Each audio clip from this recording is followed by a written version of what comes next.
بسم اللہ الرحمن الرحیم اللہم صلی علی سیدنا و مولانا محمد وعلی آلہ و صحبہ وبارک وسلم۔ معزز حضرات گرامی، اللہ تبارک و تعالیٰ کی توفیق سے آپ کو معلوم ہے کہ ذی الحجہ کا مقدس مہینہ ہر طرف جس کا محبت، پیار اور رحمت کی خیرات بانٹنے کا وقت آ رہا ہے۔ یہ وہ مبارک مہینہ ہے جس مبارک مہینے میں سب سے بڑا عمل اللہ رب العزت کی بارگاہ میں وہ لوگ ادا کرتے ہیں جو صاحب مال ہوتے ہیں، صاحب حیثیت ہوتے ہیں۔ ان کو اللہ تبارک و تعالی اپنے گھر کا دیدار بھی کراتا ہے اور گھر کے جلوے کا نظارہ بھی کراتا ہے۔ اب وہ لوگ تو حج پہ چلے گئے، اللہ کے گھر کا دیدار بھی کرتے، نظارے بھی کرتے ہیں، جلوے کے مزے بھی لیتے ہیں، وہ لذت و حلاوت کی جو بہار بیت اللہ پر نازل ہوتی اس کو بھی دیکھتے ہیں۔ ان کی خوشیوں کا ٹھکانہ کوئی نہیں ہوتا۔ جن لوگوں کو پہلی بار بیت اللہ شریف کے دیدار کی اللہ تبارک و تعالی سعادت دیتا ہے، وہ زبان سے بیان کا تصور ہی نہیں ہو سکتا کہ بیان کیسے کریں۔ خواہش ہر مومن کے دل میں مچلتی ہے، ہر بندے مومن اس کی رحمتوں کا نظارہ کرنے کا ارادہ کرتا ہے، خواہش رکھتا ہے، امید کرتا ہے۔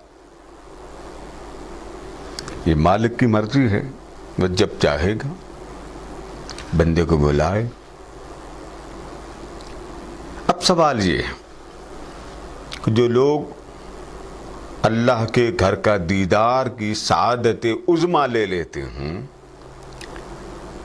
اور پھر آقا علیہ السلام کی بارگاہ مقدسہ میں کشاں کشاں ذوق کے ساتھ، محبت کے ساتھ، پیار کے ساتھ مدینہ منورہ جاتے ہیں، مدینہ منورہ جا کر ان کی کیفیت دید کی حالت یہ ہوتی ہے گویا کہ مدتوں بعد انہیں وہ محبوب ملا جس کے لیے زندگی گزر گئی۔ ہمارے ہاں کیونکہ لوگ جب کافی زندگی ریٹائرمنٹ میں لے آتے ہیں تب وہ سوئے کعبہ چلے جاتے ہیں، اور ہوتا یہ ہے کہ کسی کی زندگی ایسی ہوتی ہے کہ وہ وہیں پہ دعا کر لیتا، باری تعالیٰ مجھے یہاں رکھ لے۔ بعض کو اللہ پاک موقع دے دیتا ہے کہ لوگوں کی خدمت کرو۔ تو زندگی اللہ تبارک و تعالیٰ کی طرف سے عطا ہے، اور وہ زندگی صرف اس لیے عطا نہیں ہوئی کہ آپ کے پاس مال آ گیا ہے، بیوی بچے والے ہو گئے ہیں، صاحب ثروت ہو گئے ہیں، بس اب موج میلہ کریں۔ زندگی اس لیے اللہ رب العزت نے کسی بھی فرد بشر کو عطا نہیں کی۔ زندگی کا ایک ہی سبق تھا، کنتم خیر امہ اخرجت للناس۔ کتنی مائیں بہنیں بیٹیاں میری سن رہی ہیں، وہ ایک بات بتائیے کہ ہمارے ہاں جب اولاد کو زندگی کے شب و روز سے گزارنے کے لیے تیار کیا جاتا ہے، ذہنی طور پہ تیار کیا جاتا ہے، اس کے کردار کو تیار کیا جاتا ہے، اس کو تعلیم دی جاتی ہے، تو اس کی ایجوکیشن میں صرف دنیا کی تعلیم ہوتی ہے، دنیا کے مختلف شعبہ جات کے سبجیکٹ پڑھائے جاتے ہیں۔ وہ بیٹی جو اللہ پاک نے آپ کو عطا کی، اس کا بیٹی ہونا بعد میں ہے، بیٹا ہونا بعد میں ہے، کسی کا باپ ہونا بعد میں ہے، کسی کا کسی بیٹی کے لیے شوہر بن کر رہنا بعد میں ہے، والد کے روپ میں رہنا بعد میں ہے، سرپرست بن کے رہنا بعد میں ہے، یہ سارے رشتے بعد میں۔ پہلا رشتہ کیا ہے؟ روئے زمین پر جب انسان قدم رکھتا ہے، پہلا دن اس کا اس کائنات میں آتا ہے، اس کے کان میں اعلان توحید بجا لایا جانے کا ذکر ہوتا ہے، اس کو بتایا جاتا ہے کہ یہ اعلان تیرا پیغام محبت بن جائے، پیغام عشق بن جائے، اور یہ مخلوق اللہ کی ہے، اس مخلوق میں پیار سے رہنا ہے اور اس محبت الہی کی دعوت دینی۔ اللہ تبارک و تعالی نے پھر اس کائنات میں دنوں کو مختلف رنگوں سے بھرا۔ کسی دن میں اللہ پاک نے رحمت کو زیادہ رکھا، کسی ساعتوں میں اللہ پاک نے اپنے کرم نوازیوں کو چھپا کے رکھا، کسی ساعت میں دعا بہت جلد قبول ہو جاتی ہے، بعض لمحات ایسے ہیں کہ ان لمحات میں دعا کی جائے وہ رد ہی نہیں ہوتی، قبول ہی قبول ہے۔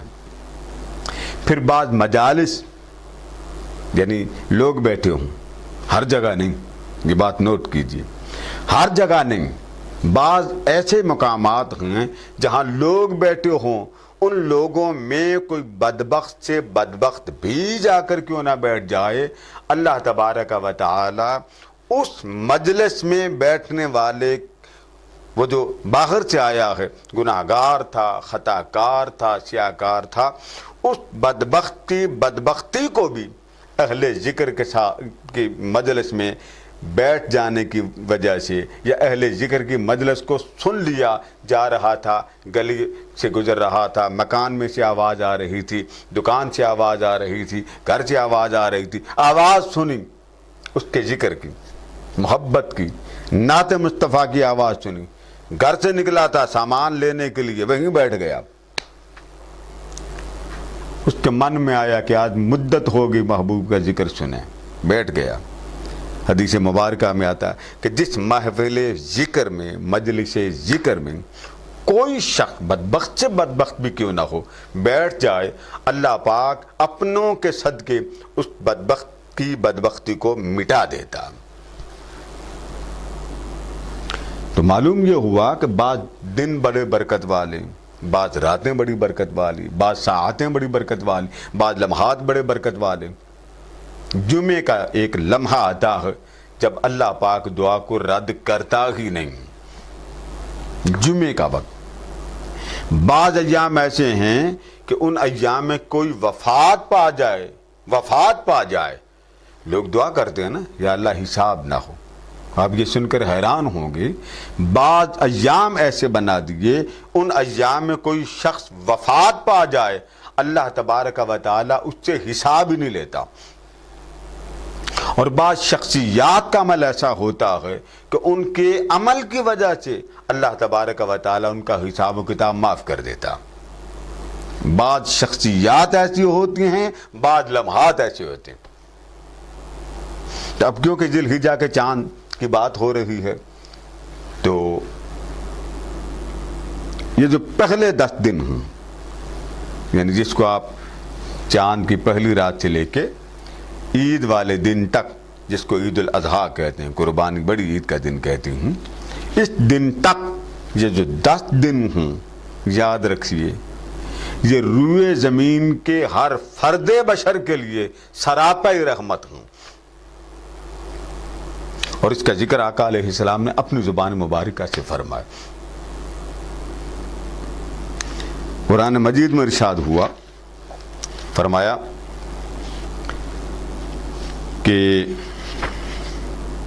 والفجر ولیال عشر والشفع والوتر، پہلے فرمایا صبح کی قسم، پھر فرمایا 10 راتوں کی قسم، پھر فرمایا والشفع، اللہ تبارک و تعالی نے وہ جو جفت راتیں تھیں ان کی قسم کھائی، پھر آگے فرمایا والوتر، پھر تاک راتوں کی قسم کھائی، دو راتیں، 2 کے بعد تیسری کے بعد چوتھی۔ تاک ہوتا ہے کہ جس میں 1 3 5 7 یہ عدد بن جاتا، تو اللہ پاک نے دونوں جہتوں کی قسم کھائی، اگر جفت ہے اس کی قسم، تاک ہیں تو اس کی قسم۔ اب ذرا اس کی شرح سنیے۔ حضرت جابر رضی اللہ تعالیٰ عنہ راوی، آپ فرماتے ہیں قال قال رسول اللہ صلی اللہ علیہ وسلم والفجر ولیال عشر قال عشر الاضحیٰ، یعنی جو لفظ عشر کی قسم کھائی اللہ تبارک و تعالیٰ نے کہ 10 مبارک راتوں کی قسم کھائی، تو 10 مبارک راتوں سے مراد ذوالحجہ کی جو پہلی 10 راتیں ہیں، عشر یعنی 10 کے لفظ کو اللہ پاک نے استعمال کیا، تو اس سے مراد وہ 10 دن ہیں جو اللہ تبارک و تعالیٰ نے اہل ایمان کو عطا فرمائے۔ اس کے بعد فرمایا والوتر، پھر فرمایا تاک کی قسم، اور یہ والوتر کیا ہے؟ فرمایا یوم عرفہ، 9 چاند کی تاریخ کو کہتے ہیں یوم عرفہ۔ آ گیا والشفع، پھر جفت راتوں کی قسم، تو آقا کریم نے فرمایا یوم النحر، جس دن قربانی ہوتی اس سے وہ دن مراد۔ تو مطلب یہ ہوا کہ جس دن قربانی ہو وہ دن بھی برکت والا، جس دن یوم عرفہ ہو جب خطبہ حج ہوتا وہ بھی دن برکت والا، تو جس رات چاند طلوع ہو اس رات سے لے کر 9ویں اور 10ویں رات کی درمیانی والی شب یعنی صبح کے عید والے لمحے تک ہر رات رحمت کی عجیب سما والی، برکتوں کے سمندر والی رات۔ اب اس برکت کو آقا علیہ السلام کی زبان مبارکہ سے سمجھ لیں۔ میں نے آپ کو پہلے کہا حج کا موسم ہوتا، اس حج کے موسم میں حج والے تو چلے گئے، پیچھے رہ گئے وہ جو بس حسرت رکھتے ہیں زمزم آ جائے، کھجور آ جائے۔ تو فرمایا ان ابی ہریرہ رضی اللہ عنہ قال قال رسول اللہ صلی اللہ علیہ وسلم من حج ھذا البیت فلم یرفث ولم یفسق، جس شخص نے اس گھر کا حج کا ارادہ کر کے عملی تکمیل کر لی، حج کر لیا، فلم یرفث، کسی قسم کی اس نے بری بات نہ کی ہو، ولم یفسق، اور کوئی نافرمانی کی بات نہ کی ہو، نافرمانی والا عمل نہ کیا ہو، تو پھر کیا ہوتا؟ رجا کا یومن ولدتہ امہ، وہ حج والا کتنا خوش نصیب ہے کہ وہ اگر اپنی زبان کو قابو میں رکھتا ہے اور اپنی طبیعت کو قابو میں رکھتا ہے، اس کے جسم سے کسی کو تکلیف نہیں ہوتی، اس کی زبان سے کسی کو اذیت نہیں ہوتی، تو اللہ تبارک و تعالی اس کو حج کے صدقے میں اتنا پاک کر دیتا ہے جس طرح کے آج کے دن اس کی ولادت ہوئی۔ اس روایت کو امام بخاری لائے صحیح بخاری میں باب عمرہ میں، اسی طرح امام مسلم لائے اپنی صحیح مسلم میں باب فضل الحج والعمرہ میں یوم عرفہ کے موضوع پہ۔ تو پتہ یہ چلا کہ یہ مبارک لمحہ جس میں لوگ حج کے لیے جاتے ہیں، تو اللہ تبارک و تعالیٰ نے جہاں حاجی کو یہ فضیلت دی، آپ ہی سے حضرت ابو ہریرہ رضی اللہ تعالیٰ عنہ سے ایک روایت عمرے کی، یہ حج کی تھی، فرمایا قال قال رسول اللہ صلی اللہ علیہ وسلم العمرۃ الی العمرہ، ایک عمرے سے دوسرے عمرے تک کفارۃ لما بینہما، کفارہ ان گناہوں کا بن جاتا ہے جو 2 عمرے کے درمیان ہوتے ہیں۔ والحج المبرور لیس لہ جزاء الا الجنہ، اور حج مبرور یعنی وہ حج جس کو اللہ قبول کر لے، اس کا صلہ ہی یہ ہے کہ اللہ تبارک و تعالی حاجی کو جنت کی نعمت عطا فرما دیتا۔ اب یہ تو وہ لوگ ہیں نا جو حج پہ چلے گئے، جنہوں نے کعبے کا دیدار کیا، کعبے کے انوار کو دیکھا، تجلیات کو دیکھا، لیکن وہ لوگ جو محروم ہوئے ان کے لیے کیا ہے؟ یعنی ان 10 راتوں میں ان کے لیے کیا ہے؟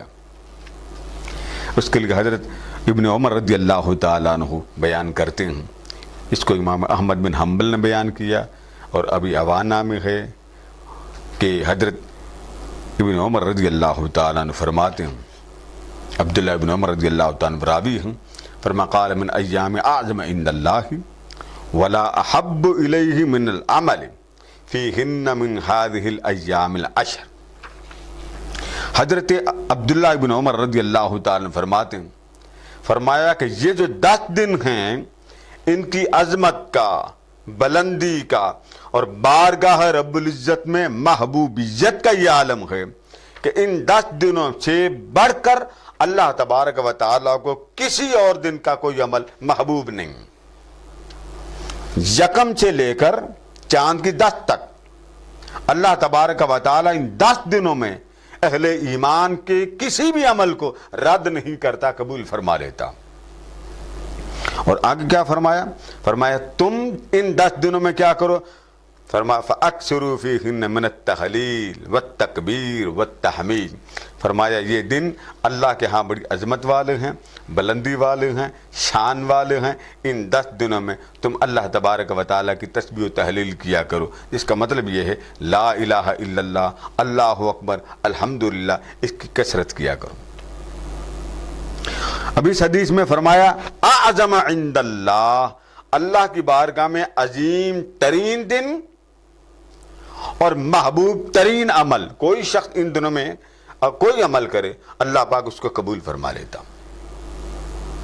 اگلی روایت جو حضرت ابن عباس رضی اللہ تعالیٰ عنہ سے، اس میں فرمایا قال رسول اللہ صلی اللہ علیہ وسلم ما من ایام العمل الصالح فیہا احب الی اللہ من هذه الایام، یعنی ایام العشر، یعنی ان 10 دنوں میں اللہ تبارک و تعالی بندے کے اعمال صالحہ کو رد نہیں کرتا۔ کوئی بھی عمل جب بندہ کرتا تو دوسرے دنوں کے مقابلے میں اللہ پاک ان 10 دنوں میں عمل قبول کرتا۔ یہ بات سن کر صحابہ کرام نے فرمایا قال ولل جہاد فی سبیل اللہ، آقا ان 10 دنوں میں اللہ کی بارگاہ میں محبوب عمل، پسندیدہ عمل، عظیم ترین دنوں میں سے یہ 10 دن بڑے عظیم، تو کیا جہاد کے عمل سے بھی بڑھ کر اس 10 دنوں میں کوئی عمل کریں تو اللہ پاک قبول کرے گا؟ تو بندہ جہاد پہ نکل جائے، جہاد سے بھی بڑھ کر ان 10 دنوں میں کوئی عمل کرے تو قبول ہے۔ اب لفظ سنیں، قالوا یا رسول اللہ والجہاد فی سبیل اللہ، کہ آقا یہ بتائیے ان 10 دنوں میں جو اعمال کیے جاتے ہیں یہ اللہ کو بہت محبوب ہیں، تو یہ بتائیے کہ کیا اللہ کی راہ میں جہاد کرنا بھی، یعنی ان 10 دنوں میں اگر کوئی جہاد کرتا تو اللہ کی راہ میں جہاد سے بھی بڑھ کر عام دنوں میں جو ان 10 دنوں میں عمل کیا جاتا ہے وہ محبوب ہیں؟ فرمایا ولل جہاد فی سبیل اللہ، ہاں جہاد سے بھی بڑھ کر ان 10 دنوں میں عمل اللہ کو قبول ہے، مگر جہاد میں جانے والا ایسا شخص خرج بنفسہ ومالہ، گھر سے نکلا اور اپنی ذات کو قربان کرنے کے لیے بارگاہ رب العزت میں اللہ کے حضور خدمت خلق کرنے کے لیے نکلا، اپنا مال لے کے نکلا، ثم لم یرجع من ذلک بشیء، پھر لے کر تو نکلا اور کچھ نہ لے کر آئے، گویا کہ وہ شہید ہو گیا، مال بھی قربان کر دیا، اس کا درجہ اس سے مختلف۔ تو پتہ یہ چلا کہ ان 10 دنوں میں اللہ تبارک و تعالی اہل ایمان کے عمل کو رد نہیں کرتا، قبول کرتا۔ اسی طرح افضل ترین دنوں کو فضیلت دیتے ہوئے آقا علیہ السلام نے جب بیان فرمایا تو حضرت ابو ہریرہ رضی اللہ تعالیٰ عنہ، اب بڑی کمال کی حدیث آپ کو بیان کر رہا ہوں، وہ بیان کرتے ہیں۔ اب ہمارے ہاں ایک رواج یہ بن گیا کہ ہم نے بخاری شریف کی جو حدیث پڑھی کہ رمضان المبارک میں لیلۃ القدر آتی اور وہ ایک رات، صرف ایک رات، سارا سال ہم یاد کرتے ہیں، فکر میں رہتے ہیں وہ شب قدر کب ملے، وہ شب قدر کب ملے، اور اس شب قدر کی جب آمد ہوتی ہے پلک جھپکنے میں گزر جاتی، یعنی وہ آتی بھی ہے تو انتظار کرواتی ہے، جب گزر جاتی ہے لمحہ بھی نہیں گزرتا، ایک لمحہ بس لگتا ہے پتہ نہیں چلتا۔ اذان مغرب سے وہ شروع ہوتی ہے شب قدر اور شہر کے آخر تک رہتی، معلوم نہیں ہوتا بس گزر گئی۔ لوگ مختلف اپنے کاموں میں مصروف ہوتے ہیں، خبر نہیں ہوتی، بس مجھے یہ کام تھا، مجھے یہ کام تھا، رات گزر گئی۔ اب اس حدیث مبارکہ کو میں آپ کے سامنے پیش کرنے سے پہلے ایک وضاحت آپ کو کر دوں کہ لیلۃ القدر کا تعارف بے شک قرآن مجید میں اللہ تبارک و تعالی نے کروایا، مگر قرآن مجید نازل کس پر ہوا؟ امت پر تو براہ راست نازل نہیں ہوا، قرآن مجید آقا علیہ السلام کی ذات مقدسہ پہ نازل ہوا۔ قرآن مجید اللہ تبارک و تعالی کی تمام انفارمیشن کا سمندر ہے۔ اب وہ انفارمیشن جو اس میں محبت کے ہیں، پیار کے ہیں، عشق کے ہیں، اللہ کی چاہتوں کے لیٹر اس میں موجود ہیں، محبوب کے ساتھ کلام فرمایا وہ کلام موجود ہے، یعنی انسان کے من کا مکمل جو ڈیٹا ہے وہ قرآن مجید میں موجود ہے۔ وہ جس سبجیکٹ کو پڑھنا چاہے قرآن مجید میں وہ سبجیکٹ موجود۔ اب یہ جو 10 دن ہیں، ان 10 دنوں کو ہمارے ہاں شاید اس حدیث مبارکہ سے پہلے یہ سمجھا جائے بس جی یہ عام روٹین کے دن ہیں، سارے دن برابر ہیں۔ یہ حدیث مبارکہ اس تصور کو رد کرتی ہے جو یہ سمجھتے ہیں کہ بس جی 10 دن بھی ایسے ہی ہیں۔ نہیں، یہ 10 دن ماہ رمضان المبارک کے بعد اس کی عظمت کا، اس کی علو مرتبت کا، اس کی بلندی کا آپ اندازہ حضور کے اس فرمان سے لگائیے۔ اگر یہ قول صرف کسی صحابی کا ہوتا بھلے کوئی اعتراض کرتا کہ یہ قول ہے ایک صحابی کا قول حجت نہیں ہوتا اعمال میں، کہہ سکتے ہیں، مگر یہ حدیث رسول سنیے۔ حضرت ابو ہریرہ رضی اللہ تعالیٰ عنہ راوی ہیں، وہ فرماتے ہیں نبی صلی اللہ علیہ وسلم قال من ایام احب الی اللہ ان یتعبد له فیہا من عشر ذی الحجہ۔ فرماتے ہیں، اب یہ حدیث کے 2 حصے، فرمایا نبی کریم صلی اللہ علیہ وآلہ وسلم نے جن دنوں میں اللہ رب العزت کی عبادت کی جاتی ان میں سے کوئی دن 10 ذی الحجہ سے زیادہ اللہ کے ہاں پسندیدہ نہیں ہیں۔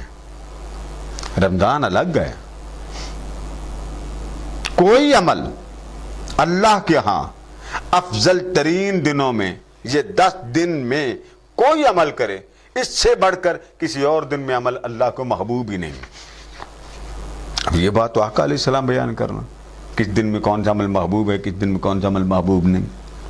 لیکن آگے کیا فرمایا ایک بات یاد رکھنا، 10 دن اتنی برکت والے ہیں، اتنی عظمت والے ہیں، اتنی علو مرتبت والے ہیں، اتنی بلندی والے ہیں، فرمایا یعدل صیام کل یوم منہا بصیام سنۃ وقیام کل لیلۃ منہا بقیام لیلۃ القدر۔ فرمایا کہ اس کی جو راتیں ہیں، ان 10 دنوں کی راتیں، فرمایا ان 10 دنوں کی رات کا قیام اور ان 10 دنوں کے دن کا قیام۔ اب 2 عمل آ گئے، دن کا عمل بھی آ گیا، آپ نفل پڑھ سکتے ہیں ہر نماز کے بعد، قیام کا نام، آپ رات کو نوافل پڑھ سکتے ہیں، قیام، جب لفظ قیام بولا جائے دن کو بھی پڑھ سکتے ہیں، ہر رات کو بھی پڑھ سکتے ہیں۔ تو آقا علیہ السلام نے فرما دیا کہ ان 10 دنوں میں ہر دن کو اگر کوئی شخص روزہ رکھتا ہے، ہر دن کا کوئی روزہ رکھتا تو فرمایا سارے سال کے روزوں کے برابر، سال کے، یعنی گویا اس نے پورے سال میں روزہ رکھا تو گویا پورا سال روزے رکھنے کا مطلب کیا ہوا، ان 10 دنوں میں اگر وہ روزہ رکھتا ہے تو اجر اس کو پورے سال کے روزوں کا عطا ہوتا۔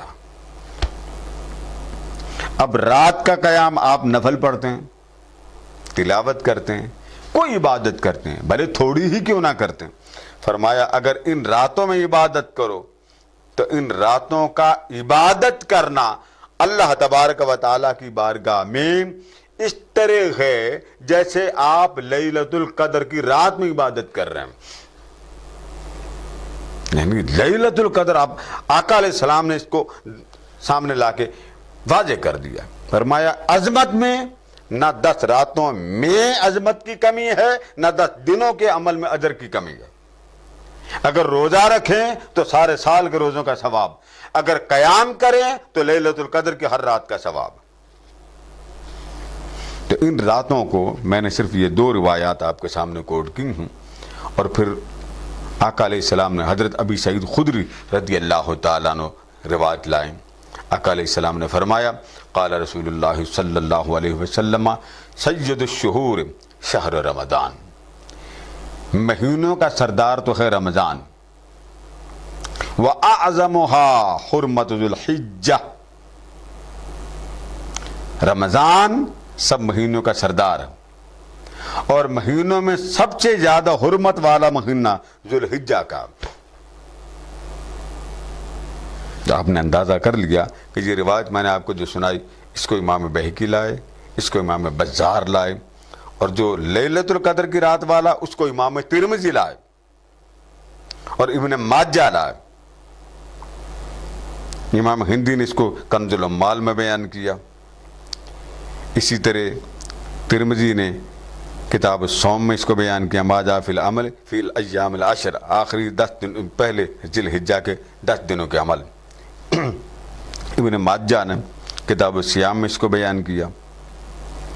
تو معلوم یہ ہوا کہ ان 10 دنوں کو جس کا ایک روزہ سارے سال کے روزے کے برابر ہو، جس کی ہر رات لیلۃ القدر کی طرح برابر ہو، وہ کتنا بدنصیب ہوگا جو اس رحمان کے لطف و کرم کی بہار سے غافل ہو کر گھر میں سو جائے، دنیا کے لذتوں میں غرق ہو جائے، اور وہ ذات اپنے بندے کو اپنی رحمتوں کی بہار کے پھول نچھاور کر رہی ہے، کرم نوازی کی کلیاں نچھاور کر رہی ہے، وہ کرم نوازیوں کی انتہا پہ لے جا رہا ہے، اور حضور کا دیوانہ اپنی غفلتوں کی انتہا میں پہنچا.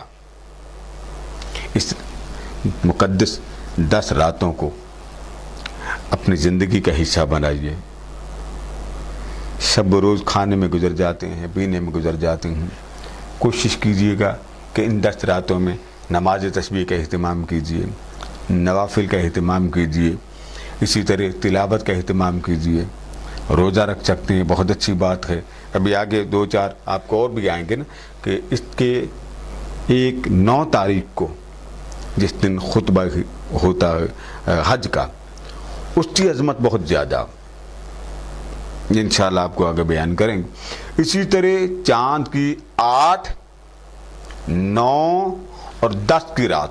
10 کی رات جب کہیں تو اس کا مطلب یہ ہے کہ اگلا دن عید کا. یہ 3 راتیں بڑی برکت والی ہیں. پھر عید کے دن بڑے برکت والے ہیں، پھر عید کی راتیں بڑی برکت والی.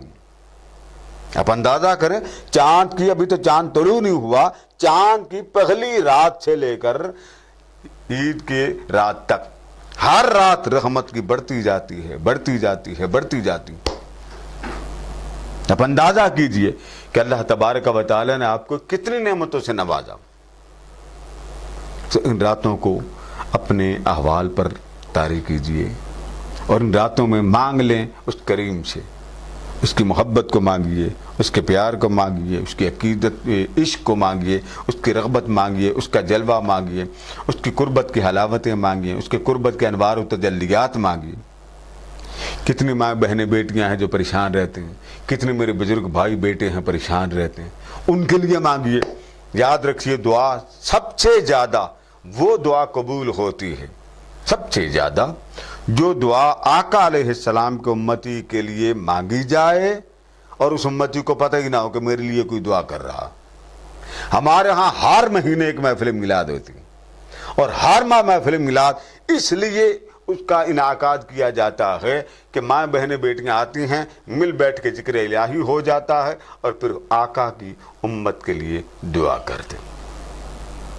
بات ختم کرنے سے پہلے میں ایک بات آپ سے کرنا چاہتا ہوں، بالخصوص خواتین سے. وہ خواتین جو شادی شدہ ہوں وہ آقا کی مجالس میں جایا کریں، حضور کے محفل درود میں جایا کریں، محفل میلاد میں جایا کریں، درود السلام کی محفل میں جائیں، دروس قرآن کی محفل میں جائیں، ذکر کی محفل میں جائیں. یاد رکھیں بچوں کی فکر ساری عمر رہتی ہے. میاں کا کھانا پکانا، میاں کے کھانے کی فکر کرنا، کپڑوں کا فکر کرنا، دھونا ہے، گھر کی خبر گیری کرنی، یہ سب کچھ چلتا رہتا ہے. آپ کا میاں سے تعلق بعد میں پہلا تعلق آمنہ کے لال کے ساتھ، آپ کی اولاد کا آپ کے ساتھ تعلق بعد میں پہلا تعلق حضور کی امت کے ساتھ. والدین کا تعلق بعد میں، پہلا تعلق حضور کی امت کے ساتھ۔ وہ کتنا بد نصیب امتی ہے کہ سارے تعلقات نبھائے، اپنی بیوی کے حقوق ادا کرے، بچوں کے حقوق ادا کرے، خاندان کے حقوق ادا کرے، اور حضور کی محفل کا ذکر آ جائے خواتین پر پابندی لگا دیں۔ عورتوں کا کیا کام ہے میلاد میں جانا؟ تو یہ میرا سوال ہے، یہ جو میک اپ کا سامان ہماری بیٹیاں بازار سے لینے جاتی، کپڑے خریدنے جاتی، تب تو شوہر چھٹی دے دیتے ہیں، موج کریں، کوئی پردہ نہیں، کوئی چادر اور چار دیواری کا احساس نہیں، تو گویا کہ ساری دکانوں پہ ولی اللہ بیٹھے ہوئے ہیں۔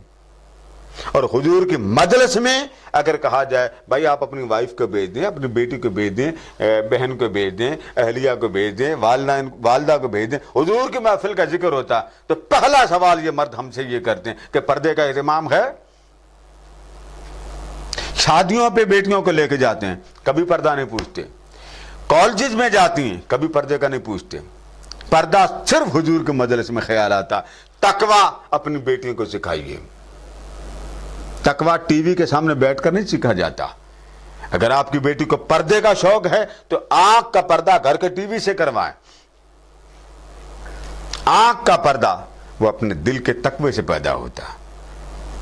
اگر درد امت ہے تو حضور اکرم صلی اللہ تعالی علیہ وآلہ وسلم کے احکام اور فرمان کو ملحوظ خاطر رکھنے سے پیدا ہوگا، آپ کی اپنی مرضی سے وہ پیدا نہیں ہوگا۔ تو یہ بات یاد رکھ لیجئے کہ سب اولاد کے حقوق ادا ہوتے رہیں گے، مگر آقا کا حق آپ پر سب سے پہلے ہے۔ آپ اپنی وائف کو کیوں نہیں میلاد میں جانے دیتے؟ آپ اپنے بچوں کو میلاد میں کیوں نہیں جانے دیتے؟ آپ اپنی بیٹی کو حضور کے ذکر سے آشنا کیوں نہیں کرواتے؟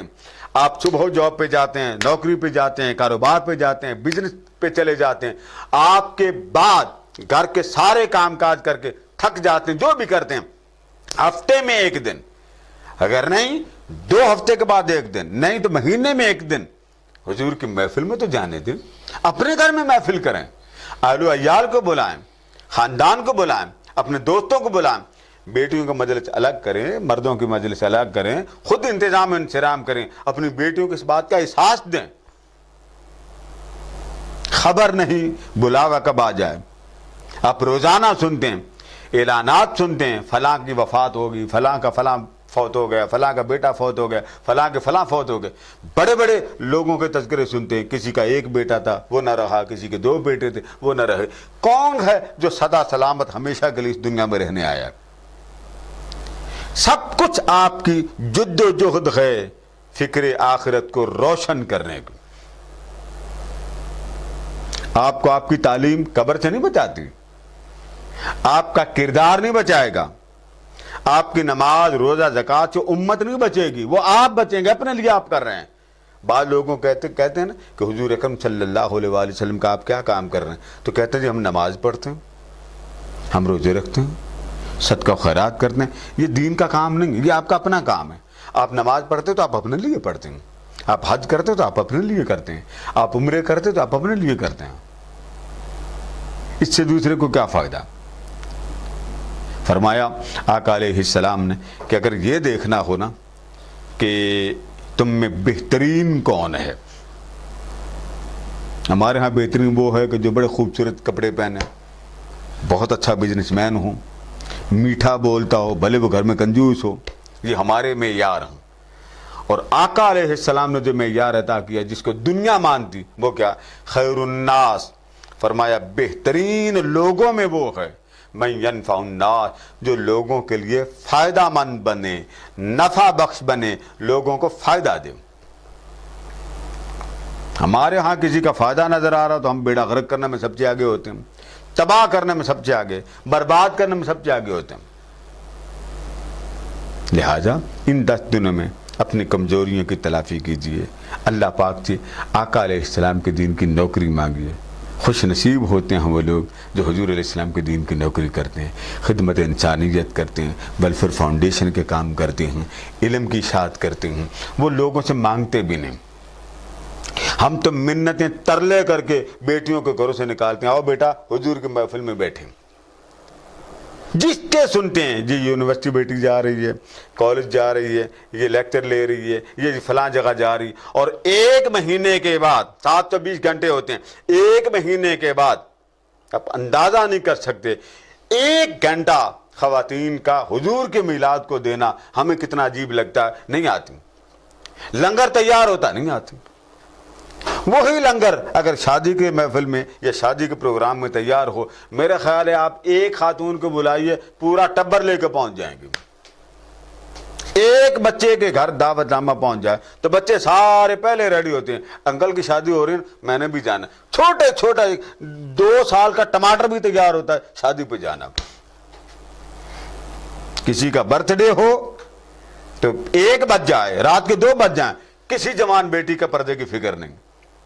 اور حضور کے محفل کی بات ہو, انصاف کیجئے گا, میری بات کو برا نہ لیجئے, معافی چاہتا ہوں, انصاف کیجئے گا کہ وہ بیٹی جو رات 2 بجے تک برتھ ڈے اٹینڈ کر سکتی ہے, شادی اٹینڈ کر سکتی ہے, ولیمہ اٹینڈ کر سکتی ہے, کوئی فنکشن اٹینڈ کر سکتی ہے, تو آپ کے دل پر ملال نہیں آتا. آقا علیہ السلام کے مجلس, جن کی مجلس کے صدقے آپ کی بخشش, جن کے محفل میں آپ بیٹھے ہو تو آپ کی قبر روشن ہو, آپ پر حضور اکرم صلی اللہ تعالی علیہ وسلم راضی ہو, خوش ہوں میرا امتی میری مجلس میں بیٹھا. اور امتی آج کا اس کو ایک ہی فکر ہے, سب کو کنڈی لگا کے اندر رکھو, نکلنے نہیں دینا. دنیا میں یہ ہو رہا, دنیا میں وہ ہو رہا. نہ دین کی خبر خود بیگم صاحبہ کو دینی, نہ ان کو لینے دینی. بس ہم ابا جی بن گئے, اس کے بعد ہماری کوئی ضرورت نہیں ادھر جانے کی ادھر جانے. سینکڑوں لوگوں کو میں ملا ہوں الحمدللہ, اور ہزارہ لوگوں کو میں جانتا ہوں, لیکن نہیں وہ وقت دیتے. ہم خاموش ہو جاتے ہیں. اچھا باری تعالیٰ یہ تیری مخلوق نہیں سنتی, کوئی اور ہی مخلوق بھیج دی, آ جاتی ہیں. ہمارا لنگر تیار ہوتا ہے الحمدللہ. لنگر میں آقا علیہ السلام کے نالین کے صدقے کبھی کمی نہیں آئی. وہ جن کی مجلس ہے انہی کا لنگر چل رہا. اسی لیے آقا علیہ السلام نے فرمایا قیامت کے دن ہوگا, اللہ پاک اس بندے کو اپنی رحمتوں میں لے لے گا. آپ قیامت کی بات کرتے ہیں, آقا نے تو یہاں کی خوشخبری دے دی. فرمایا کہ جو شخص, اللہ پاک فرماتا ہے, جو شخص میری خاطر لوگوں کو کھلاتا ہے, میری خاطر لوگوں میں زیارت کا سبب بنتا ہے, کہ وہ بندہ اللہ کا ذکر کرتا, اس کی مجلس میں آپ جاتے ہیں, وہ بندہ اللہ والا, آپ اس کی مجلس میں جاتے ہیں, یا صرف 2 4 5 10 افراد مل کر بیٹھتے ہیں, اور مل کر بیٹھ کر صرف اللہ کی بات کرتے ہیں, صرف اللہ کے لیے آپس میں دوست کٹھے ہوئے, اللہ کی یاد کے لیے بیٹھے, اللہ کی یاد کی مجلس بپا کی, یا اللہ کے لیے آپس میں بیٹھ کر گفتگو کی, یا آپس میں بیٹھ کر کھانا کھلایا, یا صرف دیدار کیا. فرمایا وہ لوگ جو میری خاطر جمع ہوئے, میرا نام لیتے ہیں, اور میری خاطر ایک دوسرے کی زیارت کرتے ہیں, اور میرا نام لیواؤں پر خرچ کرتے ہیں, فرمایا ان کا صلہ یہ ہوگا, اللہ ان کو اپنی رحمت کے نیچے رکھے گا. تو آپ کے لیے ہم دعا گو ہیں, اللہ پاک ہماری ماؤں بہنوں بیٹیوں بزرگوں کو اپنی رحمتوں میں رکھے, اور ہمیں رحمتوں میں رہنے والا بنائے. شہوت دنیا, رغبت دنیا, لذت دنیا, یہ ساری ہر طرف اس کی چمک ہے. ہم کسی مدرسے میں جائیں تو سٹیٹس کو تیار کرتے ہیں, ہم کیسے لگ رہے ہیں. سٹیٹس وہ تیار کیجئے جس میں آپ کا وجود تاجدار کائنات کو محبوب ہو جائے, پسندیدہ ہو جائے. یہ میرا غلام ہے, وہ آ رہا. آپ اپنے آپ کو سٹیٹس پہ ہائی لائٹ کرتے ہیں کہ میں کیسا لگ رہا ہوں یا میں کیسی لگ رہی ہوں. معلوم نہیں پیچھے کون کھڑا ہے, اور وہ آپ کے کردار کو دیکھ کر کہے کہ آپ ہمیں تو ایسے لگ نہیں رہے جیسے آپ اپنے آپ کو ایسے لگ رہے ہیں. اس لیے آپ اپنے آپ کو جب آقا علیہ السلام کی محبت میں ڈال لیں گے, آپ ہر ایک کی آنکھوں کا تارا ہوں گے. اور ہم تارا ہونے کا گر دیتے ہیں, بتاتے ہیں آگے آپ کے کردار پر منحصر ہے کہ آپ اپنے کردار کو کتنا صاف اور اجلا کرتے ہیں. اللہ پاک ہماری یہ راتوں کی عبادت کو اور دن کے روزے کو قبول کریں. ان 10 دنوں میں ہم نماز تسبیح پڑھ سکتے ہیں, ذکر و اذکار کر سکتے ہیں. اور بات رہ گئی خواتین کی, جو ان دنوں میں اگر اعمال کی حالت نہ کر سکیں, نماز نہ پڑھ سکیں, تلاوت نہیں کر سکتی, وہ ذکر کر لیا کریں. لا الہ الا اللہ کر لیں, اللہ اللہ کر لیں, درود السلام پڑھ لیں. بلکہ خوبصورت ایک مشورہ دوں گا کہ ہر بھائی, ہر بزرگ, ہر بیٹا, ہر بیٹی اپنے لیے نماز تسبیح نہ پڑھا کرے, بلکہ آقا کی امت کے نام پر پڑھے. اپنے لیے پڑھے گا تو اجر 1 ہے, اور اگر آقا علیہ السلام کی امت کے لیے پڑھے گا تو اجر اس کا 70 گنا زیادہ بن جاتا. اس میں سب کو شامل کریں، آقا کی ساری امت کو شامل کریں۔ تو ان 10 دنوں کو اپنی رحمتوں میں، محبتوں میں اپنے آپ کو لت پت کر لیں، اس کی تجلیات میں غرق ہو جائیں، اور یہ دن معلوم نہیں پھر آئیں کہ نہ آئیں۔ اللہ تبارک و تعالیٰ آپ کی ہر رات کی عبادت قبول کرے، آپ کی قربانی کو قبول کرے، اور آپ کے جذبوں کو سلامت رکھے۔ اللہ پاک جہاں جہاں میرے احباب، دوست، بیٹے بیٹیاں سن رہے ہیں، میں سب کے لیے دعا گو ہوں کہ اللہ پاک آپ کی اور ہماری اس زندگی کی خدمت خلق، خدمت دین، دعوت علم اور دعوت خدمت خلق اور آقا کی امت کی جو مخلوق ہے ان کے درد دل رکھنے اور ان کی خدمت کرنے والا ہمیں نوکر بنا دے، ان کی نوکری میں رکھے، بس وہ مالک ہم سے راضی ہو جائے اور اس کی حبیب ہم سے راضی ہو جائیں۔ اللہ پاک ہمارے احوال پر رحم فرمائے۔ والسلام علیکم ورحمۃ اللہ وبرکاتہ۔